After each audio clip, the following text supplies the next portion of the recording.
നമസ്കാരം. Doctor 2PM എല്ലാ പ്രേക്ഷകർക്കും സ്വാഗതം. പ്ലാസ്റ്റിക്കോസ് എന്ന ഗ്രീക്ക് പദത്തിന് അർത്ഥം രൂപാന്തരപ്പെടുത്തുക എന്നാണ്. ശരീരത്തിലെ കോശങ്ങളെ രൂപാന്തരപ്പെടുത്തി മറ്റൊരു വലിപ്പത്തിലോ ആകൃതിയിലോ ആക്കുന്നതിന് സഹായിക്കുന്ന വൈദ്യശാസ്ത്ര വിഭാഗമാണ് പ്ലാസ്റ്റിക് സർജറി.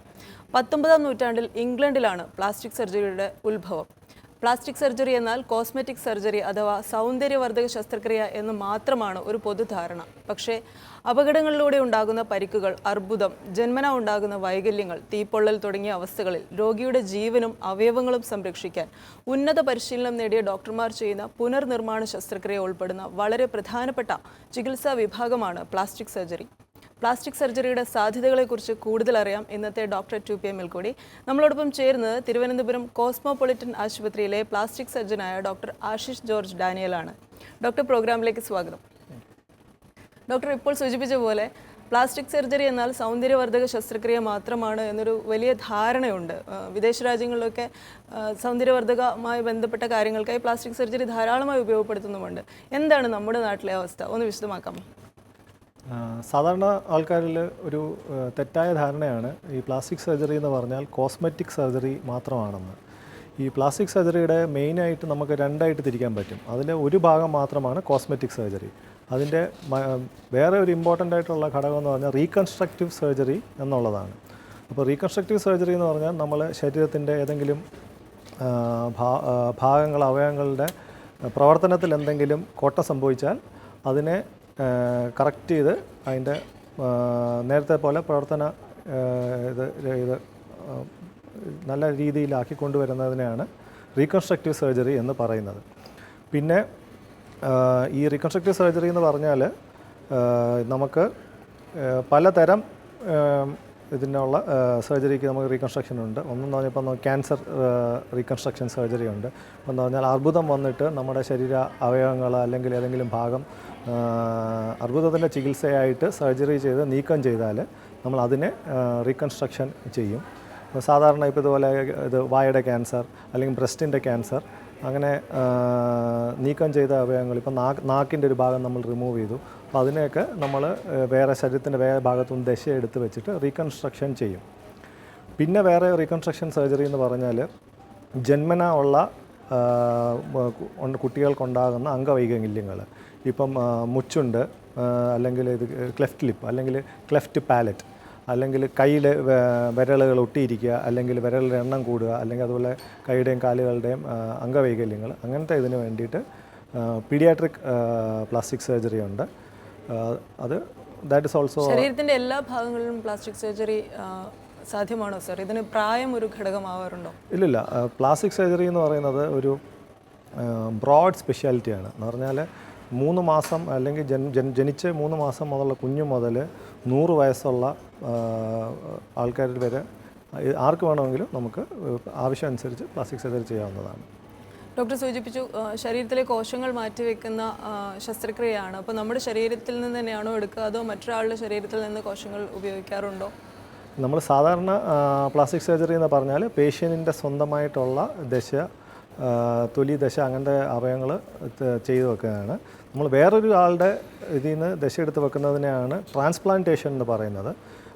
നമ്മൾ പ്ലാസ്റ്റിക് സർജറിയിൽ ഇപ്പം റീസെൻ്റായിട്ട് തന്നെ എറണാകുളത്ത് ഹാൻഡ് ട്രാൻസ്പ്ലാന്റ് ഇപ്പോൾ ഒരു 3 കേസ് ഏകദേശം നടന്നു. എന്ന് പറഞ്ഞാൽ കൈയില്ലാത്ത ആൾക്കാർക്ക് വേറൊരു ആളുടെ കൈ എടുത്ത് വെക്കുന്ന സർജറി, അതും ഇപ്പോൾ നടന്നുകൊണ്ടിരിക്കുന്നുണ്ട്. ഡോക്ടർ, തിരിച്ചെത്താം. തിരുവനന്തപുരത്ത് നിന്ന് ബിജു എന്നൊരു പ്രേക്ഷകനുണ്ട്. ബിജു, ഡോക്ടറോട് ചോദിച്ചോളൂ. Good evening doctor. Good evening. ഞാൻ വിളിച്ചത്, എനിക്കൊരു ആക്സിഡന്റ് പറ്റി. എൻ്റെ ഒരു വിരൽ നഷ്ടപ്പെട്ടു. അപ്പോൾ ആ വിരൽ നഷ്ടപ്പെട്ടത് നമ്മളെ ചെറിയ വിരലിൻ്റെ പിന്നെ ഒരു ചെറിയൊരു പീസ് മാത്രമേ കിട്ടുള്ളൂ, ബാക്കി ഫുൾ നഷ്ടപ്പെട്ടു പോയി.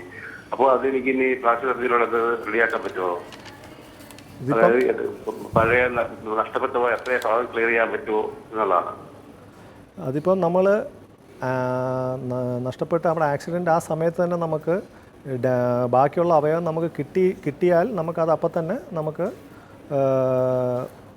ഇത് മൈക്രോവാസ്കുലർ സർജറി വെച്ചിട്ട് തിരിച്ച് പിടിപ്പിക്കാൻ പറ്റുമായിരുന്നു. പക്ഷേ ഇപ്പം നിങ്ങളുടെ ഇപ്പം പരിക്ക് പറ്റിയിട്ട് കുറച്ച് നാളായെന്നല്ലേ പറഞ്ഞത്?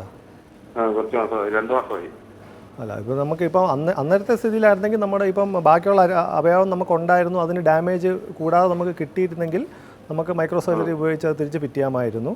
ഇനിയിപ്പോൾ അത് വിരലുകൾക്ക് അങ്ങനെ പ്രവർത്തനം ഇപ്പം ചെറുവിരലാണ്. ഏത് വിരലാണ്?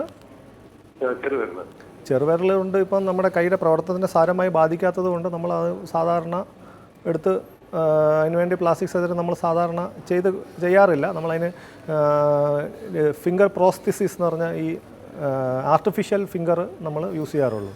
ഇപ്പം നമ്മുടെ കയ്യിലത്തെ കൂടുതൽ വിരലുകൾ പോയി, തള്ളവിരൽ പോയി, അങ്ങനെയാണെങ്കിൽ നമ്മൾ കാലിൻ്റെ വിരലെടുത്ത് അതിന് പകരം വെക്കുന്ന സർജറികളുണ്ട്.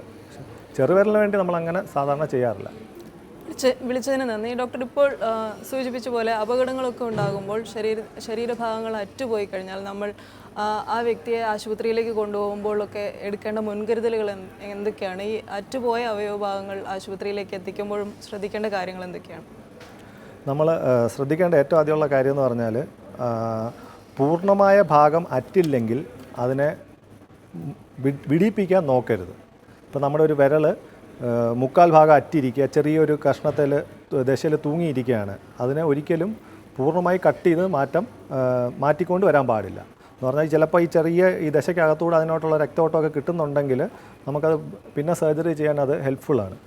പിന്നെ ഇപ്പോൾ ഒരു ഭാഗം അവയവം അറ്റുപോയെങ്കിൽ അതിനെ കൊണ്ടുവരേണ്ടത് എങ്ങനെയാണെന്ന് വെച്ചാൽ ആദ്യം ഒരു നമ്മുടെ സ്റ്റെറൈലായിട്ട് ഗോസോ അങ്ങനെ വല്ല അടുത്തുള്ള ഹോസ്പിറ്റലെല്ലാം ഉണ്ടെങ്കിൽ സ്റ്റെറൈൽ ഗോസിനകത്ത് റാപ്പ് ചെയ്തിട്ട് ഒരു പ്ലാസ്റ്റിക് കവറിനകത്ത് ഇട്ടിട്ട് വേറെ ഒരു പ്ലാസ്റ്റിക് കവറിനകത്ത് ഐസ് ഇട്ട് അതിനകത്ത് വേണം കൊണ്ടുവരാൻ. ഒരിക്കലും അറ്റുപോയ അവയവവും ഐസും ഡയറക്റ്റ് കോൺടാക്റ്റിൽ വരല്ലോ. അത് ഫ്രീസായി പോയാൽ പിന്നെ നമുക്കത് തിരിച്ചു പിടിപ്പിക്കാൻ പറ്റത്തില്ല. പിന്നെ ഇത് എത്രയും പെട്ടെന്ന് ചെയ്യുക, എന്നിട്ട് അടുത്തുള്ള ഹോസ്പിറ്റലിൽ എത്രയും പെട്ടെന്ന് എത്തിക്കുക. മണ്ണാർക്കാട് നിന്ന് അഷ്റഫ് എന്നൊരു പ്രേക്ഷകനുണ്ട്. അഷ്റഫ്, ഡോക്ടറോട് ചോദിച്ചോളൂ. ഹലോ, സംസാരിച്ചോളൂ. ഹലോ ഡോക്ടർ കേൾക്കുന്നുണ്ട്, സംസാരിച്ചോളൂ. ഹലോ, ഡോക്ടറല്ലേ? അതെ, പറഞ്ഞോളൂ. ഇവിടെ നമ്മുടെ നാട്ടിലിവിടെ കൂട്ടാൻ്റെ സെക്കൻഡ് അതേമാതിരിയായിട്ട് ഒരു ചെറിയ സർജറി ചെയ്തിരുന്നു. ഹലോ, പറഞ്ഞോളൂ, സംസാരിച്ചോളൂ. ഇവിടെ കുറച്ച് മുമ്പ് കുട്ടി ആക്സിഡന്റ് ആയപ്പോഴേ ഇങ്ങനെ സർജറി ചെയ്തപ്പോ ചെറിയൊരു മാറ്റം വന്നത് ഇതിന്റെ. അതെന്താ സാർ? അതെങ്ങനെ? എന്ത് സർജറിയാണ് ചെയ്തത്? പ്ലാസ്റ്റിക് സർജറി തന്നെ. പ്ലാസ്റ്റിക് സർജറി എന്ന് പറഞ്ഞാൽ വലിയൊരു ഇതാണ്. എന്തിനു വേണ്ടിയായിരുന്നു സർജറി ചെയ്തത്? അതൊരു ജന്മന ജനിച്ചപ്പോൾ ചെറിയ മാറ്റേക്ക് വന്നതാണ്. എവിടെയാണ് ജന്മന ബുദ്ധിമുട്ടുള്ളത്? മൂക്കിൻ്റെതായി. മുച്ചുണ്ടാണോ പറയുന്നത്? അതെ. ഇപ്പം എന്താ ചോദ്യം? എന്താണ് ചോദ്യം? എന്താണ് അത് ചെയ്യാൻ പറ്റില്ല എന്നാണ്. സാധാരണ നമ്മൾ മുച്ചുണ്ടുള്ള കുട്ടികളിൽ നമ്മൾ ഒരു ജനിച്ചു കഴിഞ്ഞ് ഒരു 3 മുതൽ 6 മാസം പ്രായമാകുമ്പോഴാണ് അതിൻ്റെ ഫസ്റ്റ് സർജറി ചെയ്യുന്നത്. അപ്പം നമ്മൾ ആ ചുണ്ടിലെ ഉള്ള വിടവ് നമ്മൾ സർജറി ചെയ്ത് അടയ്ക്കും. മൂക്കിലത്തെ ചെറിയ അംഗവൈകല്യം ചെറിയ ഇതൊക്കെ ഉണ്ടെങ്കിൽ അന്നേരം നമ്മളത് കറക്റ്റ് ചെയ്യും. പിന്നെ അതിന് ശേഷം അണ്ണാക്കിൽ വിടവുണ്ടെങ്കിൽ അത് ഇത് കുട്ടികൾക്ക് രണ്ടും കാണും. അണ്ണാക്കിൽ വിടവുണ്ടെങ്കിൽ അത് നമുക്ക് ഏകദേശം ഒരു 9 മാസം മുതൽ 1 വർഷം 1 വയസ്സ് പ്രായമാകുമ്പോഴാണ് അണ്ണാക്കിൻ്റെ അത് ചെയ്യുന്നത്. പിന്നെ മോണയിൽ വിടവുണ്ടെങ്കിൽ അത് ഈ മോണയിലെ പല്ല്, ആ ഏരിയയിലെ പല്ല് പെർമനൻറ്റ് ടീത്ത് വരുന്നതിൻ്റെ ഏകദേശം 8 വയസ്സ് 9 വയസ്സാകുമ്പോഴാണ് മോണയിലെ വിടവ് അടയ്ക്കുന്നത്. പിന്നെ ബാക്കി ഈ ഇടയ്ക്ക് ഇത് പല്ലിൻ്റെ ഷേപ്പ് കറക്റ്റ് ചെയ്യാൻ വേണ്ടിയിട്ട് ഓർത്തോഡോണ്ടിക് പല്ലിൽ കമ്പിയിടുന്ന പ്രൊസീജിയേഴ്സ് ഇടയ്ക്ക് വേണ്ടി വരാം. വിളിച്ചതിന് നന്ദി. ഡോക്ടർ ഇപ്പോൾ പറഞ്ഞ പോലെ ഇത്തരം കുഞ്ഞുങ്ങളുടെ പ്രശ്നങ്ങൾക്കുള്ള പ്ലാസ്റ്റിക് സർജറി ഒരു തവണ കൊണ്ടൊക്കെ മതിയാകുമോ, അതോ പല തവണയായിട്ട് സർജറി ചെയ്യേണ്ടി വരുമോ? ഇല്ല, അങ്ങനത്തെ കുട്ടികൾക്ക് ഈ മുച്ചുണ്ടുള്ള അങ്ങനെയൊക്കെ കുട്ടികൾക്ക് അതിന് പല കമ്പോണൻസ് ഉണ്ട്. ഞാൻ ചുണ്ടിൽ വിടവ് കാണും, അണ്ണാക്കിൽ വിടവ് കാണും, മോണയിൽ വിടവ് കാണും, മൂക്കിൻ്റെ ഷേപ്പിൽ വ്യത്യാസം കാണും. അപ്പം എല്ലാം കൂടെ ഒരു സർജറി പണ്ട് ചെയ്യുമായിരുന്നു. പക്ഷേ അപ്പോൾ അത്രയുള്ള ഒരു കോസ്മെറ്റിക് ബെനിഫിറ്റ് അത്ര പോരാഞ്ഞിട്ട് ഇപ്പോൾ അത് പല സ്റ്റെപ്പുകളായിട്ടാണ് ചെയ്യുന്നത്. അപ്പോൾ ആദ്യം ചെയ്യുന്നത് ചുണ്ട് നമ്മൾ 3 മുതൽ 4 മാസം പ്രായമാകുമ്പോഴത്തേക്കാണ് ചെയ്യുന്നത്. തിരുവനന്തപുരത്ത് നിന്ന് സുധീഷ് എന്നൊരു പ്രേക്ഷകനുണ്ട്. സുധീഷ്, സംസാരിച്ചോളൂ. ഹലോ, ചോദിച്ചോളൂ. ഡോക്ടർ, എൻ്റെ പേര് സുധീഷാണ്. പറഞ്ഞോളൂ. ഞാൻ ഒരു 9 വർഷം മുമ്പ് ഒരു ആക്സിഡന്റ് ആയിട്ട് നെറ്റിയിൽ ഒക്കെ നല്ല പരിക്കുണ്ടായിരുന്നു. അപ്പോൾ അത് മെഡിക്കോളജിയിൽ കയ്യിലിട്ട സമയത്ത് ആ നെറ്റിയൊക്കെ പ്രൊജക്ട് ചെയ്താണ് നിൽക്കുന്നത്, സ്കിന്നൊക്കെ. അപ്പോൾ അത് പിരിയം കൂടെ ചേർന്നാണ് നെറ്റിയിലോട്ടുള്ള ഈ മുറിവ്. അപ്പൊ അത് നമുക്ക് പ്ലാസ്റ്റിക് സർജറിയിലൂടെ ക്ലിയർ ആയിട്ട് സാധിക്കും. എന്താ പുരിയത്തിൽ, അതായത് നെറ്റിയിൽ നിന്നുള്ള മുറിവ് പിരിയത്തൂടെ കയറിയാണ് ആ മുറിവ് പോയിക്കുന്നത്. അപ്പൊ അത് നല്ല തടുത്താണ് നിൽക്കുന്നത്. ആ പിരിയത്താണെങ്കിൽ ഇപ്പോഴും നമുക്ക് വേദനയുണ്ട്. ഓക്കെ. ഇത് എത്ര പഴക്കമുണ്ട് ഇപ്പം? 9 വർഷമായി. ഓക്കെ. അപ്പോൾ അങ്ങനെ നെറ്റിയിൽ വൃത്തികേടായിട്ട് പാടുണ്ടെങ്കിൽ നമുക്കതിന് സ്കാർ റിവിഷൻ എന്ന് പറഞ്ഞ സർജറി ഉണ്ട്. നമ്മൾ ഇപ്പോഴത്തെ ഉള്ള സ്കാർ നമ്മൾ നീക്കം ചെയ്തിട്ട് പ്ലാസ്റ്റിക് സർജിക്കൽ രീതിയിൽ പാട് കുറവാകുന്ന രീതിയിൽ നമുക്ക് അത് സ്റ്റിച്ചിടാൻ പറ്റും. അത് കഴിഞ്ഞ് പിന്നെ വേണമെങ്കിൽ സ്കാർ നമ്മൾ കരിയുന്ന സമയത്ത് ഈ വരാതിരിക്കാനുള്ള മരുന്നുകളൊക്കെ അപ്ലൈ ചെയ്യാം. പിന്നെ സ്കാർ കുറയാൻ വേണ്ടിയിട്ട് ലേസർ ട്രീറ്റ്മെൻ്റ് ഒക്കെ ഉണ്ട്. വിളിച്ചതിന് നന്ദി. പാലക്കാട് നിന്ന് മണികണ്ഠൻ എന്നൊരു പ്രേക്ഷകൻ കൂടിയുണ്ട്. ഡോക്ടറോട് ചോദിച്ചോളൂ, സംസാരിച്ചോളൂ. ഹലോ സാറേ, പറഞ്ഞോളൂ. മണികണ്ഠനാണ് പേര്. എന്റെ മോന് വേണ്ടിയിട്ടാണ് വിളിക്കുന്നത്. മോന്റെ ജന്മന ലെഫ്റ്റ് ചെവി അങ്ങനെ അടഞ്ഞിട്ടാണ്, ഒരു മുറിച്ചുട്ട് പോലീസ്. ഹലോ, പറഞ്ഞോളൂ. പാലക്കാട് നിന്നാണ് വിളിക്കുന്നത്. ലെഫ്റ്റ് ചെവി ജന്മന അവന്റെ ചെവി ഇങ്ങനെ അടഞ്ഞിട്ട പോലെ, മുറിച്ചുട്ടില്ല, ചെവി ഇങ്ങനെ അടഞ്ഞിട്ടാണ് ലെഫ്റ്റത്തെ. ശരി. അതെങ്ങനെ പ്ലാസ്റ്റിക് സർജറി ചെയ്യാൻ പറ്റുമോ എന്താന്നുള്ളത് അറിയാൻ വേണ്ടി വിളിക്കുക. മോനിപ്പോൾ എത്ര വയസ്സായി? 14 വയസ്സായി. 14 വയസ്സായി. ഓക്കെ. അപ്പോൾ ഇത് ജന്മന ഈ ചെവിയുടെ പിന്നെന്ന് പറഞ്ഞാൽ ചെവിക്കോട ഇല്ലാതെ ഇതിനാണ് മൈക്രോഷ്യ എന്ന് പറയുന്നത്. അത് നമ്മൾ സാധാരണ അതിനുവേണ്ടി ചെയ്യുന്നതെന്ന് വെച്ചാൽ നമ്മുടെ വാരിയലിൻ്റെ തരുണാസ്ഥി റിബ് കാർട്ടിലേജ് എടുത്തിട്ട് നമ്മുടെ ചെവിയുടെ ഷേപ്പിൽ കാർവ് ചെയ്തുണ്ടാക്കി തലയുടെ സൈഡിലത്തെ തൊലിയുടെ അടിയിൽ ഇംപ്ലാന്റ് ചെയ്ത് വെച്ച് അതിനെ പൊക്കും. ഒരു 2-3 സ്റ്റേജായിട്ടാണ് അത് ചെയ്യുന്നത്. പക്ഷേ നമുക്കങ്ങനെ ഇത് റീകൺസ്ട്രക്ട് ചെയ്യാൻ പറ്റും. നമ്മൾ സാധാരണ ഇതിൽ ഒരു 8 മുതൽ 10 വയസ്സ് പ്രായമാകുമ്പോഴാണ് ചെയ്യുന്നത്. പ്രായം കൂടിയാലും കുഴപ്പമില്ല, നമുക്ക് ചെയ്യാവുന്നതാണ്. വിളിച്ചതിന് വളരെയധികം നന്ദി. ഡോക്ടർ ഇപ്പോൾ സൂചിപ്പിച്ച പോലെ ജന്മവൈകല്യങ്ങൾക്ക് വളരെയധികം വലിയ സഹായമാകുന്നൊരു ചികിത്സാ വിഭാഗമാണ് പ്ലാസ്റ്റിക് സർജറി. മറ്റെന്തൊക്കെ പ്രശ്നങ്ങൾക്ക് കൂടിയാണ് കുട്ടികളിൽ പ്ലാസ്റ്റിക് സർജറി വേണ്ടി വരുന്നത്? പിന്നെ പ്ലാസ്റ്റിക് സർജറിയിൽ മെയിനായിട്ട് വരുന്നതെന്ന് പറഞ്ഞാൽ ബേൺസ് ആണ്. ബേൺസ് നമ്മുടെ ഒരു വർക്ക് ലോഡിൻ്റെ ഒരു ലാർജ് പെർസെൻറ്റേജ് ഉണ്ട്. അതിനകത്ത് കുറേ കുട്ടികളും വരാറുണ്ട്.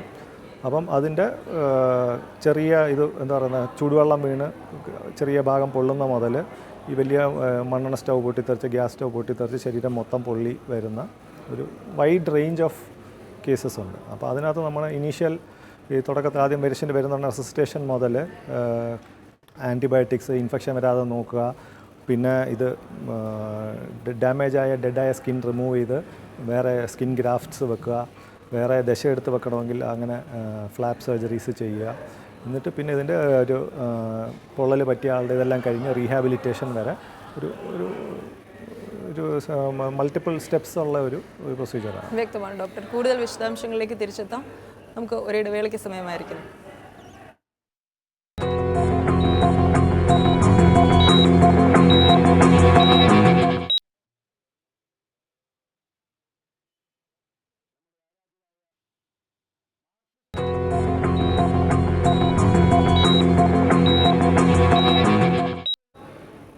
ഡോക്ടർ 2PM തുടരുന്നു. പ്ലാസ്റ്റിക് സർജറിയുടെ സാധ്യതകളെക്കുറിച്ചാണ് നമ്മൾ സംസാരിക്കുന്നത്. ഡോക്ടർ, ജന്മവൈകല്യങ്ങൾക്ക് എത്രത്തോളം പ്ലാസ്റ്റിക് സർജറി കൊണ്ട് ഉപകാരപ്രദമാകുമെന്ന് ഒന്നുകൂടി വിശദീകരിക്കാമോ? ഏതൊക്കെ പ്രശ്നങ്ങൾക്കാണ് കൂടുതൽ പ്ലാസ്റ്റിക് സർജറി വേണ്ടി വരുന്നത്? നമ്മൾ ഇപ്പം ക്ലെഫ്റ്റ് ലിപ്പിനെ പറ്റി സംസാരിച്ചു കഴിഞ്ഞു. ക്ലെഫ്റ്റ് ലിപ്പ് മുച്ചിൻ്റെ ഒരു പിള്ളേർക്കുണ്ടാകുന്ന ഒരു വളരെ കോമൺ ആയിട്ടുണ്ടാകുന്ന ഒരു വൈകല്യമാണ്.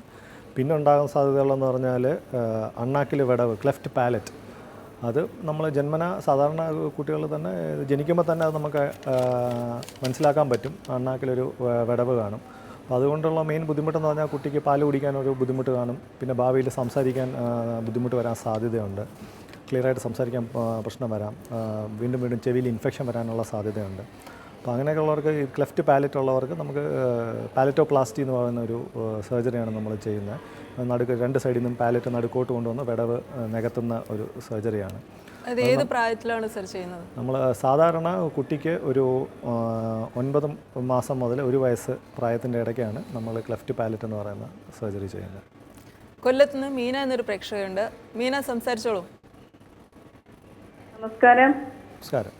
ഞാൻ എൻ്റെ മകൾക്ക് ഒരു 5ാം ക്ലാസ് പഠിക്കുന്ന സമയത്ത് ഒരു കുഞ്ഞിന്റെ കയ്യിരിക്കുന്ന ബ്ലേഡ് കൊണ്ട് വലത്തെ ചെള്ളയ്ക്ക് കണ്ണിന് താഴെയായിട്ട് മൂക്കിലെടുത്ത് ഒരു പാട് പോലെ വീണിട്ടാണ്. അന്ന് ഹോസ്പിറ്റലിൽ കൊണ്ടുവച്ചപ്പോൾ ഡോക്ടർ പറഞ്ഞത് ഇത് സ്റ്റിച്ച് ഇടണ്ട, പ്രായമായി വരുമ്പോൾ ആ സ്റ്റിച്ചിന്റെ പാട് കാരണം തെളിഞ്ഞു വരും, അത് ബുദ്ധിമുട്ടാകും, പെൺകുട്ടിയല്ലേ. ഇപ്പം പക്ഷെ അത് നന്നായിട്ട് ഇങ്ങനെ തെളിഞ്ഞ് നിൽപ്പുണ്ട് സാർ. അത് എന്ത് ചെയ്ത് മാറ്റിയെടുക്കാൻ സാധിക്കും? ഇപ്പോൾ കുട്ടിക്ക് എത്ര വയസ്സുണ്ട്? ഇപ്പം മകൾക്ക് 21 വയസ്സ് കഴിഞ്ഞ് 22 വയസ്സ് ആകുന്നുണ്ട് കുഞ്ഞിന്. ശരി. ഇപ്പം നമ്മൾ ഇത്ര പഴക്കമുള്ള പാടായതുകൊണ്ട് നമ്മളത് കണ്ടിട്ട് ആവശ്യമുണ്ടെങ്കിൽ നമുക്കതിന് സ്കാർ റിവിഷൻ സർജറി ചെയ്യാം. ആ പ്രീവിയസ്ലി ഉള്ള സ്കാർ നമ്മൾ എടുത്ത് കട്ട് ചെയ്ത് കളഞ്ഞിട്ട് നമ്മൾ പുതിയതായിട്ട് പ്ലാസ്റ്റിക് സർജിക്കൽ രീതിയിൽ പാട് കുറവാകുന്ന രീതിയിൽ നമുക്ക് സ്റ്റിച്ചിടാം. അത് നമുക്ക് പാട് നോക്കിക്കഴിഞ്ഞെങ്കിൽ നമുക്കത് പറയാൻ പറ്റത്തുള്ളൂ. അല്ലെങ്കിൽ നമുക്കതിനകത്ത് നാനോ ഫാറ്റ് ഇഞ്ചെക്ഷൻ അല്ലെങ്കിൽ ലേസർ ട്രീറ്റ്മെൻറ്റ്, അങ്ങനെ പല പരിപാടികൾ നമുക്ക് നോക്കാവുന്നതുണ്ട്. അപ്പം ഞാൻ അതിന് എന്ത് വേണം സാറേ? അവിടെ വരണോ അതോ അതിന് എന്തെങ്കിലും കാര്യങ്ങൾ ചെയ്യാൻ സാധിക്കുമോ? ഞങ്ങൾ എങ്ങനെയാണ് ഇത് അറിയുന്നത്? നിങ്ങൾ അടുത്തുള്ള പ്ലാസ്റ്റിക് സർജനെ കോൺടാക്ട് ചെയ്യാം. അതെ. വിളിച്ചതിന് നന്ദി. ഡോക്ടർ, പ്ലാസ്റ്റിക് സർജറി ഒരു വലിയ വിഭാഗം ആളുകളിൽ സഹായമായത് അർബുദ രോഗികൾക്കാണ്, പ്രത്യേകിച്ചും മുഖത്തും കഴുത്തിലുമൊക്കെ, അല്ലെങ്കിൽ സ്തനാർബുദം വന്ന രോഗികൾക്കൊക്കെ. ഇതൊന്ന് വിശദമാക്കാമോ? ഇവരിൽ എങ്ങനെയാണ് പ്ലാസ്റ്റിക് സർജറി ചെയ്യുന്നത്? ഓക്കെ. ഇത് ക്യാൻസറിൻ്റെ ട്രീറ്റ്മെൻറ്റ് എന്ന് പറഞ്ഞാൽ മെയിനായിട്ട് സർജിക്കൽ ഓപ്ഷൻസ് ഉള്ള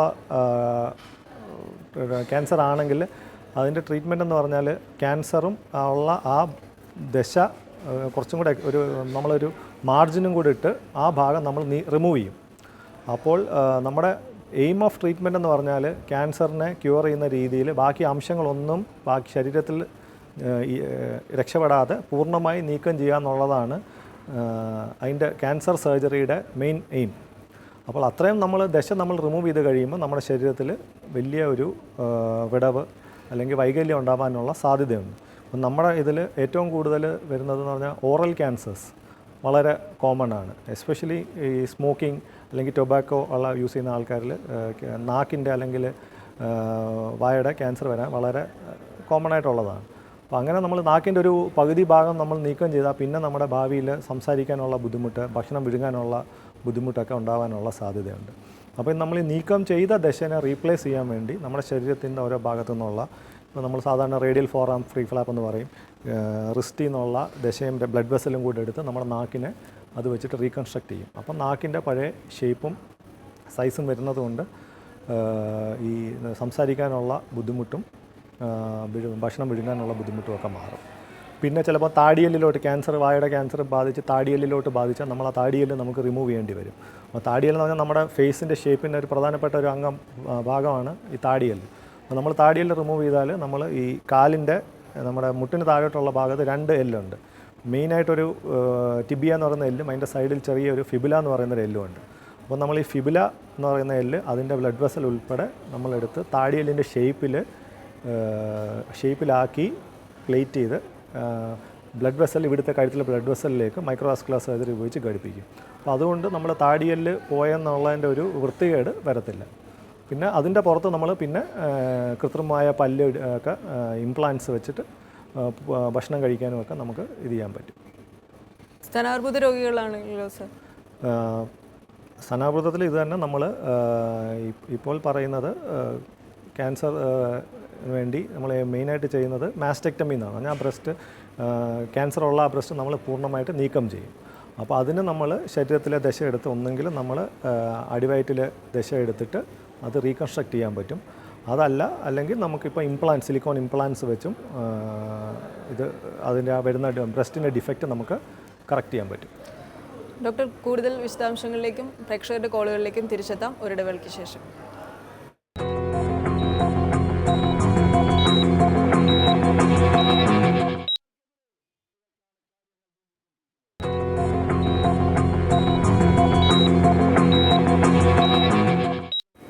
ഡോക്ടർ 2PM തുടരുന്നു. പ്ലാസ്റ്റിക് സർജറിയുടെ സാധ്യതകളെക്കുറിച്ചാണ് നമ്മൾ സംസാരിക്കുന്നത്. കാസർഗോഡ് നിന്ന് മുരളി എന്നൊരു പ്രേക്ഷകൻ്റെ കോളിലേക്ക് പോകാം. മുരളി, സംസാരിച്ചോളൂ. ഹലോ. പറഞ്ഞോളൂ. ഡോക്ടർ നമസ്കാരം. ഡോക്ടർ നമസ്കാരം. ഡോക്ടർ, എൻ്റെ മകൾക്ക് വേണ്ടിയിട്ട് ഞാൻ പറയുന്നത്. 12 വയസ്സുണ്ട്. പറഞ്ഞോളൂ. ഹലോ. പറഞ്ഞോളൂ. 12 വയസ്സുണ്ട് ഡോക്ടർ. അത് ജന്മനാ ഉള്ളതാണ്. 3 വിരലിൽ ചെറിയ ഒരു ഇത് മടക്ക് വരേ ഉള്ളൂ. എന്താണ്? അതായത് 3 വിരലുണ്ടല്ലോ, വലത് കൈയിന്റെ 3 വിരല്. പിന്നെ നമ്മളെ പാദത്തിന്റെ അടുത്ത് ചെറിയ 1 സെന്റിമീറ്റർ മാത്രമേ ഇതുള്ളൂ പുറത്തേക്ക്. കേട്ടില്ല, ക്ലിയർ ആയില്ല, ഒന്നുകൂടെ പറയാമോ? വലത് കൈയില് വിരല് 3 വിരല്, അതായത് ചുണ്ട 2 വിരലുണ്ട്, ചെറിയ വിരലുണ്ട്, അറ്റത്തെ നടുക്കിലെ 3 വിരല് ചെറിയ 1 സെന്റിമീറ്റർ നീളം മാത്രമേ ഉള്ളൂ. ഓക്കെ. ജനിക്കുമ്പോഴേ ഉള്ളതാണ് അങ്ങനെ. അപ്പൊ അതിനെന്തും ചെയ്യാൻ പറ്റുമോ? ഇതിപ്പം ഇപ്പൊ ഈ കൈ കൊണ്ട് നല്ല പ്രവർത്തനം ഉണ്ടോ? ഇപ്പൊ 12 വയസ്സാണ്. കുട്ടി നല്ലപോലെ ഉപയോഗിക്കുന്നുണ്ടോ കൈ? ഉപയോഗിക്കുന്നുണ്ട്. നല്ലപോലെ ഉപയോഗിക്കുന്നുണ്ടെങ്കിൽ നമ്മൾ അതിനകത്ത് കൂടുതൽ സർജറി ചെയ്യേണ്ട ആവശ്യമില്ല. നമ്മുടെ കയ്യിലത്തെ സർജറിയുടെ എല്ലാ ഉദ്ദേശം എന്ന് പറഞ്ഞാൽ കൈയുടെ പ്രവർത്തനം ഇമ്പ്രൂവ് ചെയ്യാൻ വേണ്ടിയിട്ടാണ്. ഇപ്പം നമുക്കിപ്പം കോസ്മെറ്റിക് അപ്പിയറൻസിന് വേണ്ടിയിട്ടാണെങ്കിൽ നമുക്ക് ആർട്ടിഫിഷ്യൽ ഫിംഗേഴ്സ് പോലത്തെ നമുക്ക് കിട്ടും.